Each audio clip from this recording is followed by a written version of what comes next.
Hello and welcome to All Around Annapolis. I'm your host, Rhonda Wardlaw.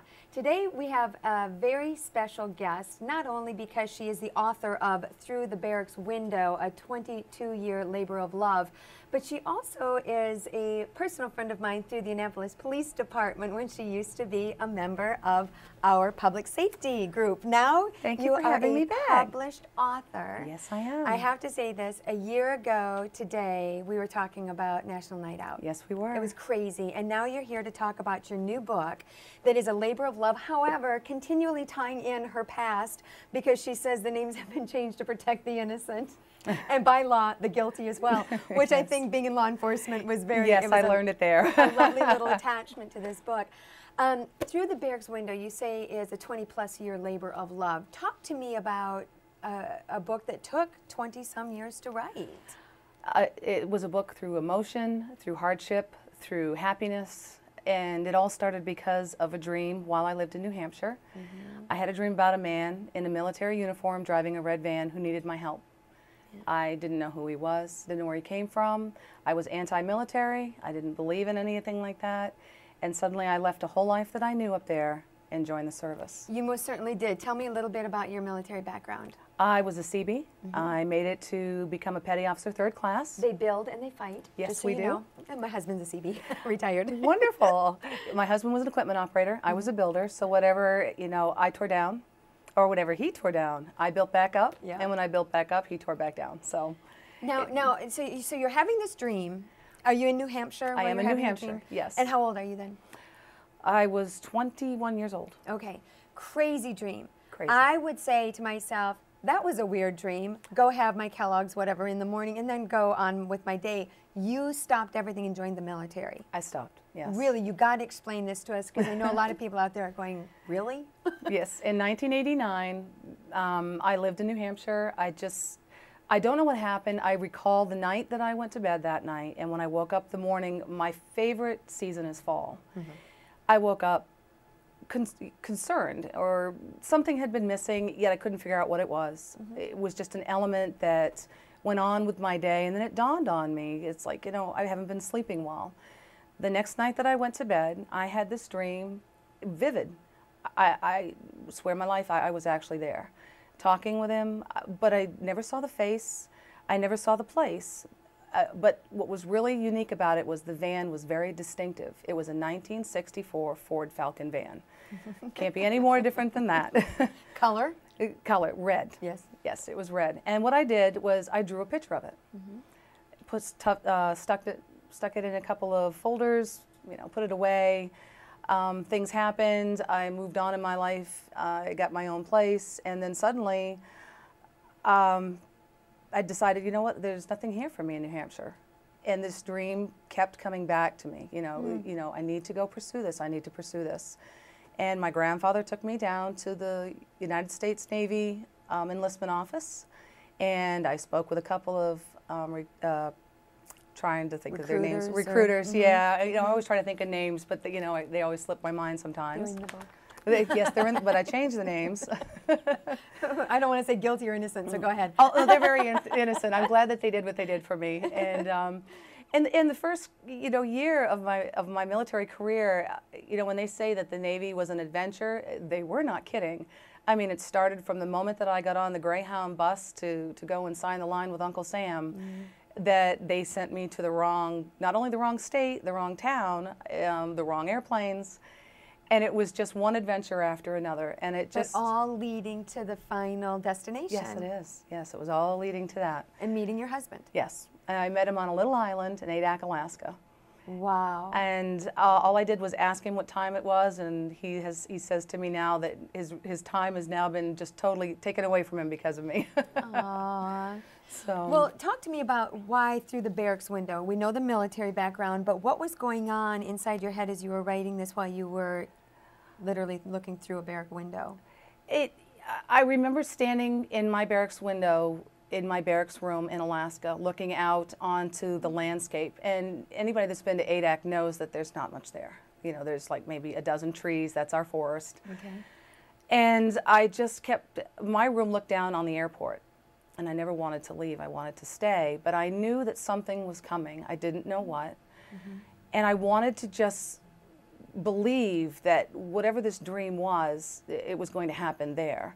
I had lived in California for a little while, and I did see the man in the red van and had been on this quest to find him from that point on. Never did actually meet him. However, the mystery in here, when I was in California, I'd gone with some friends down to the beach. And at the time, I was a very large girl. I believed, because I was extremely naive, that I had to wear my military bathing suit forever. Oh. I was well endowed and took it upon myself to alter my bathing suit. So clearly, Orca the whale was in my family tree. There was no doubt about it. And so a friend of mine stopped and wanted to see a man that she knew. And when I walked into this apartment, there was a gentleman sitting in the chair having a bad day. He really didn't want to talk with me. And lo and behold, later on in my life, I realized that not only did I marry the man in the red van, I also married the man that was very nasty to me. So how many years prior to meeting him in Alaska had this happened? I had met him about 6 months before I'd gone to Alaska. It was in April, I always get the dates wrong, but I believe it was April in 1991. So when you say everything happens for a reason, you're living evidence. I'm living proof, yes. Yeah. Well, let's kind of jump forward a little bit, because so much happens to you through, you know, the dream into reality, to the dream to the reality. So there's so much dream process in this. It always made me nervous because a lot of people don't believe in that. Yet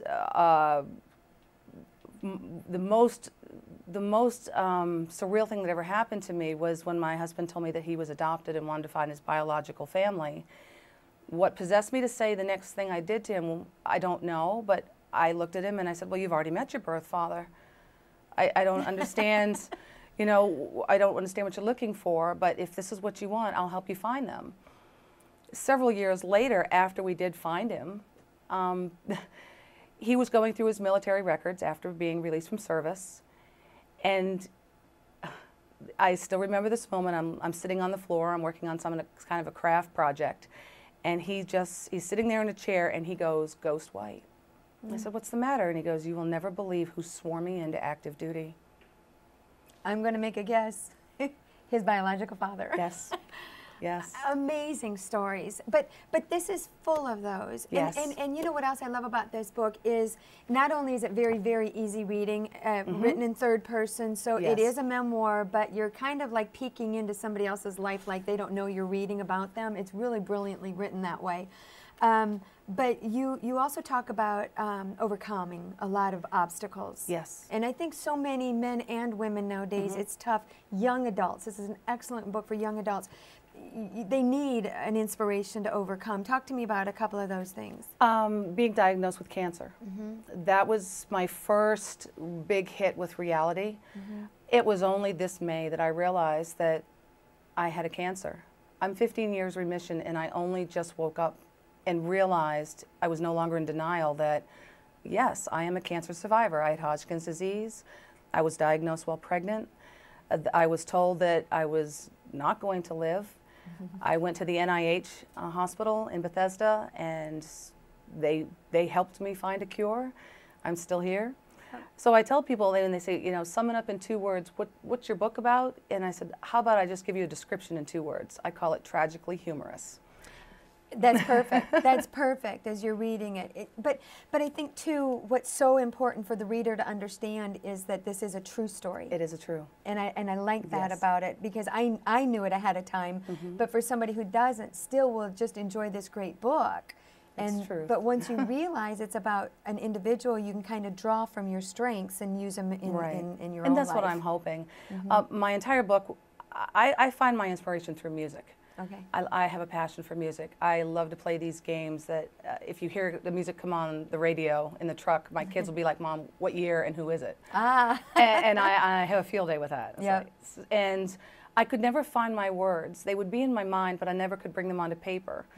So I'm working now to try to put a soundtrack to it, because as you read, you notice that I document music as being an initial point in that situation or something happening. Yeah, and it does. Music can trigger you back to a time and a place quicker than anything else. I can relive my past if you just heard the radio on some of those classics. Yeah, good and bad. Yes. The innocent and the guilty. Talk to me about, as a law enforcement person, did you know through this process that that's where you'd end up? I'm not sure. I always wanted to work in law enforcement. That was my passion. Even when I was a young girl, I used to write my book reports on being a law enforcement woman. Now, I never did go to the academy. I was given my wonderful break through the Annapolis Police Department. I miss them all dearly. The day that I had to leave, you know, I probably didn't take it very well. I'm one of these. Likes to go. No, and I like to eat when I'm stressed, and I did that. And when I had been released from the police department, I felt that the best way to get back at everything that happened, and the only thing that happened was budget cuts. Right. But to get back at that was to eat. Well, the only person I'm hurting is myself. By the time I stepped on the scale in December, I was nearing 300 pounds. And with that, it brought on a possible onset of diabetes. But the doctor knew when I came in that day that he said, you know, he really felt that that's when I was at rock bottom. I just felt like I was no good to anybody. And he said one thing to me. He said, what is it that makes you the happiest? What can you think of right now that will make you the happiest? And I told him the song Silent Night. I love Christmas. Me too. And suddenly I decided, I'm going to have a Christmas party. And I had my Christmas party and my family, and it was so wonderful to see the faces that were sitting at the tables, you know, and our house is tiny, but it didn't matter. You felt the love, you felt the connection, and even people that were part of my neighborhood watch were there. Wow. They came, and it was just like, I can't leave this. I don't want to leave this. I love my life. I'm lucky I still have my life. And, you know, and I made a deal with the big guy upstairs that you give me my life and I'll do all that I can to see that I can help people. It may not be everybody, but if I can help one, at least one a day or one a month, then I'm doing something. And 150 pounds later, within a year. 108 pounds. 108 pounds 108 later. Pounds later, yes. Within the year, you Yes. came back charging. Yoga. Yeah. I swear by yoga. It's I the love only it. zone where somebody can't get in there and mess with your head, you know. It was hard at first, Yeah. and I also swear by those Skechers shoes. Yeah. I love them, the shape-ups. I Yep. bought a pair of Skechers men's shoes, and wow. Wow. It was worth the investment. Well, talk to me about through the Barracks Window. If I wanted to get a copy of it, talk to me about how anybody listening can. Amazon.com, Okay. BarnesandNoble.com. Yep. It's kind of funny. I go online just to the search engines. You type in through the Barracks Window a time of waves, and it's on 15 different 15 different pages. So there must be a lot more search engines. Yep. It's also on Facebook. You can go through the Barracks Window on Facebook. I have a page there. I always look forward to reviews. Please, if you have a review, you can send one to me. It's through the Barracks Window 2011 at hotmail.com. Excellent. I'd love to hear, you know, anybody's input on this. Again, it is a true story. It is a roller coaster, so strap in and be ready to go for a ride. Bring your Kleenex and bring your smiles, because this is what you're going to get. Yeah. Yeah. And I tell you, a hard to put down book. There's no doubt. From what I'm told. Yeah. To me, I know I've done the edits, but I still have a hard time. The segments on 9/11 are difficult. The segments on my illness are difficult. But I feel for every time that I discuss it, it's the therapy that I have needed that I thought that I knew best and didn't. So. And I think what's lovely about this is it's a book of inspiration. Yes. First and foremost. Yes. So take time, enjoy it, take the inspiration from it. And I tell you, I don't have as bad a days as I used to have. Really? I have a little easier, you know, day That's when I great. think about some of this. So thank you so much for You're being welcome. with us. And watch for me in stores in October. We have another one coming out. Well, we'll bring you back then in October with your Wonderful. follow-up. Great. Thanks It was so so much. nice to see you again. Oh, it's such a pleasure. And again, a National Night Out. Yeah, that would have been tonight. So hello to all from the National Night Out group. And That's I miss great. you all. And stay safe. Absolutely. Crime prevention is important, and call in those suspicious activities. Still a professional. That's why we love you, Stacey. Thanks so much again for being You're with us. welcome. And thank all of you for watching All Around Annapolis. If you have any suggestions or concerns, always feel free to write to us at rwardlaw@annapolis.gov about our programming, and we'll look forward to you writing reviews on looking through the Barracks window. Thanks for joining us.